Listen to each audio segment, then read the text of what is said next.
હાલ તો ભાઈ ચા પીતા આવી. ના ભાઈ આવા ઉનાળાની અત્યારે ગરમ ચા નો પીવાય, અત્યારે કઈક ઠંડુ પીવાય. એલા ચા પીવાથી હાડકા મજબૂત થાય. ઈ કેવી રીતે? ચામાં શું આવે? દૂધ. દૂધમાં શું આવે? કેલ્શિયમ. તો થાય ને મજબૂત હાડકા. હા ભાઈ. હાલ.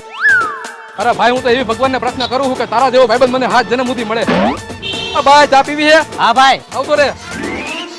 હાલ ભાઈ હું જાઉં. આ ભાઈ ચા પીવી છે? હા ભાઈ. આવતો રે. હાલ ભાઈ હું જાઉં છું. હાલ ભાઈ હવે ચાના પૈસા દઈ દે. આજે તું દઈ દે, કાલે હું દઈ દઈશ. કા ભાઈ ચાની સલાહ તો તે કરી દીધી, ચા તે બધાને પાઈ તો હવે પૈસા તારે દેવા પડે ને. એ બધી વાત તારી હાચી મારા કલેજા, પણ મારી પાસે આજે છૂટા પૈસા નથી. પૈસા ન હોય તો ઘરે રહેતો હોય તો રોજ મારા પૈસાની ચા પી જાસ ને આખા ગામના બાવડા ચાલી ચાલીને તું બધાને ચા પાસ લુખા માણા. હવે લોકો કોને કે છે તારી ઓકાત શું છે મારી પાસે? હે મારા ગીતામાં પૈસા નથી પડ્યા, પણ મારા ખાતામાં 5 લાખ રૂપિયા પડ્યા. ખમ ઓનલાઈન કરી દઉં હું.